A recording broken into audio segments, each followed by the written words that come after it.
आकाशवाणी भोपाल से प्रस्तुत हैं प्रादेशिक समाचार।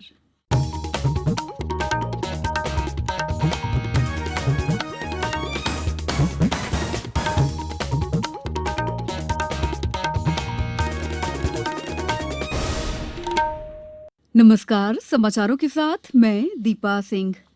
पहले मुख्य समाचार। पशुपालन और डेयरी उद्यमों के विकास के लिए 15,000 करोड़ रुपए के कोष की शुरुआत, केंद्रीय मंत्रिमंडल ने दी मंजूरी। मुख्यमंत्री ने कहा, प्रदेश के प्रवासी श्रमिकों और उनके परिजनों को विभिन्न योजनाओं में दिए जा रहे लाभ की सतत निगरानी की जाएगी। प्रदेश में 1 जुलाई से चलाया जाएगा किल कोरोना अभियान। और पेट्रोल और डीजल की बढ़ती कीमतों को लेकर कांग्रेस ने प्रदेश भर में किया प्रदर्शन। अब समाचार विस्तार से। प्रधानमंत्री नरेंद्र मोदी की अध्यक्षता में आज हुई मंत्रिमंडल की बैठक में पशुपालन, डेयरी और पशुधन संबंधी उद्यमों के विकास संबंधी बुनियादी ढांचे के लिए 15,000 करोड़ रुपए के पशुपालन बुनियादी ढांचा विकास कोष की शुरुआत की। इस योजना का उद्देश्य देश में करीब 35 लाख युवाओं को रोजगार उपलब्ध कराना है। योजना के तहत बैंक संबंधित क्षेत्रों में उद्यम शुरू करने के लिए 90% तक ऋण देंगे। सरकार ने इस योजना के तहत सभी ऋण के लिए ब्याज में 3% की छूट देने की घोषणा की है। विकास कोष डेयरी, मांस प्रसंस्करण और पशु आहार संयंत्रों में ढांचागत निवेश को प्रोत्साहन देगा। इस योजना के तहत पात्र लाभार्थियों में किसान उत्पादक संघ, मध्यम और लघु उद्योग तथा अन्य कंपनियां, निजी क्षेत्र की कंपनियां और व्यक्तिगत उद्यमी शामिल होंगे। प्रदेश के प्रवासी श्रमिकों और उनके परिवारों को प्रधानमंत्री राष्ट्रीय खाद्य सुरक्षा योजना और आत्मनिर्भर भारत के अंतर्गत राशन उपलब्ध कराया जा रहा है। साथ ही इसकी सतत निगरानी भी की जा रही है। ये बात मुख्यमंत्री शिवराज सिंह चौहान ने आज भोपाल में प्रवासी श्रमिकों और रोजगार सेतु पोर्टल पर पंजीकृत नियोक्ताओं और रोजगार प्रदाताओं से फेसबुक लाइव और वेबकास्टिंग के माध्यम से कही। उन्होंने बताया कि 7,30,000 श्रमिक और उनके 5,79,000 परिजन प्रदेश वापस लौटे हैं। उन्होंने कहा कि प्रवासी मजदूरों की सहायता के लिए राज्य सरकार सभी संभव प्रयास कर रही है। प्रदेश में कोरोना संक्रमित लोगों की संख्या 12,000 से ज्यादा हो गई है। हालांकि इनमें से करीब 9,335 लोग स्वस्थ होकर अपने घर लौट चुके हैं।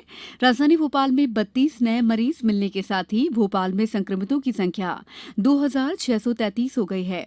हालांकि 1,850 से अधिक लोग स्वस्थ हो चुके हैं। इंदौर जिले में पिछले 24 घंटों के दौरान 34 नए मरीज मिलने से कोरोना संक्रमितों की संख्या 4,461 तक पहुंच गई है। वहीं 4 और मौतों के साथ कोविड-19 संक्रमण से अब तक 207 मरीजों की मौत हो चुकी है। जिले के विभिन्न अस्पतालों में 940 कोरोना प्रभावितों का उपचार जारी है। उज्जैन जिले में कोरोना संक्रमित अभी तक 836 मरीज मिले हैं, जिनमें से 710 इलाज के बाद स्वस्थ हो गए हैं। धार जिले में 6 नए कोरोना पॉजिटिव मिलने से मरीजों की संख्या बढ़कर 161 हो गई है। नीमच जिले में अब तक 397 लोग पूरी तरह से स्वस्थ होकर अपने घर लौट चुके हैं। जिले में अब 29 कोरोना मरीज बचे हैं। देवास जिले में आज 22 लोग स्वस्थ होकर घर चले गए। इन्हें कुल मिलाकर 160 लोग कोरोना मुक्त हुए हैं। खंडवा जिले में अब तक 292 लोग संक्रमित हुए हैं, जिनमें से 263 लोग स्वस्थ हुए। पन्ना जिले में 29 संक्रमितों में से 22 लोग स्वस्थ हो गए हैं। केंद्रीय मानव संसाधन विकास मंत्री रमेश पोखरियाल निशंक ने विश्वविद्यालय अनुदान आयोग से इंटरमीडिएट और टर्मिनल सेमेस्टर परीक्षाओं तथा शैक्षिक सत्र कैलेंडर के बारे में पहले जारी दिशा निर्देशों पर दोबारा विचार करने के लिए कहा है। श्री निशंक ने ये सुझाव छात्रों, शिक्षकों और कर्मचारियों के स्वास्थ्य और सुरक्षा को ध्यान में रखते हुए दिया है। समाचारों में वक्त है ब्रेक का। ये समाचार आप आकाशवाणी भोपाल से सुन रहे हैं। हमारे समाचारों को अब आप कभी भी और कहीं भी अपनी सुविधा के अनुसार सुन सकते हैं। ये समाचार बुलेटिन YouTube, ट्विटर और फेसबुक पर AIR न्यूज भोपाल पेज पर सुने जा सकते हैं। इसके अलावा आप हमारी वेबसाइट newsonair.com पर या AIR न्यूज ऐप पर भी समाचार सुन सकते हैं। मुख्यमंत्री शिवराज सिंह चौहान ने कहा है कि प्रदेश में 1 जुलाई से किल कोरोना अभियान चलाया जाएगा, जिसकी शुरुआत भोपाल से की जाएगी। वायरस नियंत्रण और स्वास्थ्य जागरूकता से इस संपूर्ण अभियान में सरकार और समाज साथ साथ काम करेंगे। उन्होंने कहा है कि इस अभियान के तहत हर परिवार सुरक्षित रहेगा। इसके लिए दल गठित किए जा रहे हैं। इसमें कोविड मित्र भी बनाए जाएंगे, जो स्वैच्छिक रूप से इस अभियान के लिए काम करेंगे। मुख्यमंत्री ने कहा है कि करीब 14,000 महिला पुरुष स्वास्थ्य कार्यकर्ताओं पर सर्वे कार्य की अहम जिम्मेदारी रहेगी। प्रदेश में अब डोर टू डोर विस्तृत सर्वे के माध्यम से संदिग्ध रोगी की शीघ्र पहचान और उपचार अधिक आसान हो जाएगा। पेट्रोल और डीजल की बढ़ती कीमतों को लेकर आज कांग्रेस ने प्रदेश भर में प्रदर्शन किया। इस दौरान सभी जिला, शहर और ब्लॉक मुख्यालयों पर पार्टी नेताओं और कार्यकर्ताओं ने संबंधित अधिकारियों को ज्ञापन सौंपे। भोपाल में पूर्व मुख्यमंत्री दिग्विजय सिंह ने साइकिल से मुख्यमंत्री निवास पहुंचकर ज्ञापन सौंपा। इस अवसर पर उन्होंने कहा कि केंद्र और राज्य सरकार को अपने अपने कर कम करना चाहिए, जिससे आम लोगों को राहत मिल सके। वहीं इंदौर में पूर्व मंत्री जीतू पटवारी ने साइकिल रैली निकाली। इसी तरह के प्रदर्शन राज्य के अन्य जिला मुख्यालयों पर भी किए गए। उधर गृह मंत्री नरोत्तम मिश्रा ने कांग्रेस पर पलटवार करते हुए कहा कि कांग्रेस ने अपने वचन पत्र में डीजल और पेट्रोल के दामों में 5 रुपए कम करने की बात कही थी, लेकिन उन्होंने 2 रुपए बढ़ा दिए थे। मुख्यमंत्री शिवराज सिंह चौहान ने आज कहा है कि राज्य मंत्रिमंडल का विस्तार शीघ्र किया जाएगा। श्री चौहान ने भोपाल में पत्रकारों से कहा कि मंत्रिमंडल से जुड़े सभी पहलुओं को लेकर प्रदेश संगठन से भी चर्चा हो गई है। इस संबंध में आज भोपाल में एक बैठक हुई, जिसमें भाजपा प्रदेश अध्यक्ष वीडी शर्मा, संगठन महामंत्री सुहास भगत शामिल हुए। वहीं मुख्यमंत्री शीघ्र ही इस मसले पर केंद्रीय नेतृत्व से मिलने दिल्ली जाएंगे।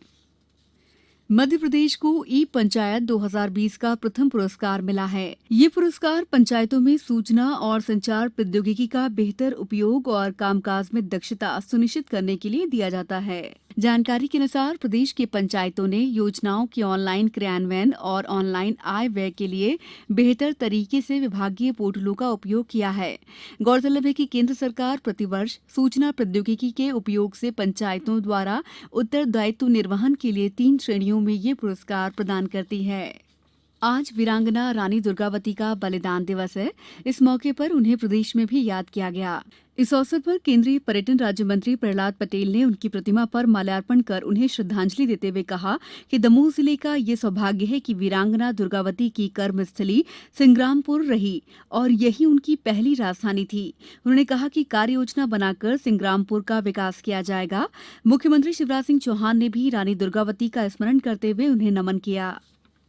बंगाल की खाड़ी और अरब सागर में बने सिस्टम के चलते प्रदेश के ज्यादातर हिस्सों में बारिश हो रही है, जिससे अगले 2 दिनों में पूरे प्रदेश में मानसून संभावना जताई जा रही है। होशंगाबाद में पिछले 24 घंटे से रुक रुक कर बारिश का दौर जारी है। रायसेन में हो रही लगातार वर्षा से जनजीवन अस्त व्यस्त हो गया है। जिले में अब तक 220.9 मिलीमीटर बारिश रिकॉर्ड की गई। वहीं छिंदवाड़ा जिले में भी अभी तक 222 मिलीमीटर से अधिक वर्षा रिकॉर्ड की गई।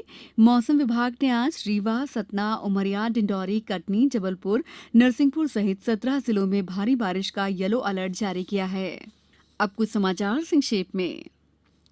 अरुणाचल प्रदेश के पश्चिमी केमिंग जिले में स्थित central institute of Himalaya cultural studies Dahung द्वारा बौद्ध दर्शन और इतिहास पर आयोजित किए जा रहे वेबिनार के शुभारंभ के अवसर पर केंद्रीय संस्कृति और पर्यटन मंत्री प्रहलाद पटेल ने कहा कि बौद्ध धर्म, दर्शन और भारतीय इतिहास संस्कृति की विरासत है। आज पासपोर्ट सेवा दिवस है। इस अवसर पर केंद्रीय विदेश मंत्री ने कहा कि चिप वाले ई पासपोर्ट पर काम जारी है। कोरोना से बचाव के लिए छिंदवाड़ा जिले में अब तक 8,57,350 व्यक्तियों को आयुर्वेदिक, होम्योपैथिक और यूनानी प्रतिरोधक औषधि वितरित की गई।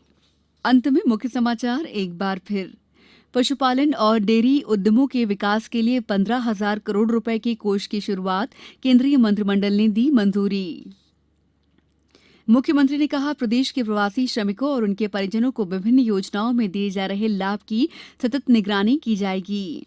प्रदेश में 1 जुलाई से चलाया जाएगा किल कोरोना अभियान। और पेट्रोल और डीजल की बढ़ती कीमतों को लेकर कांग्रेस ने प्रदेश भर में किया प्रदर्शन।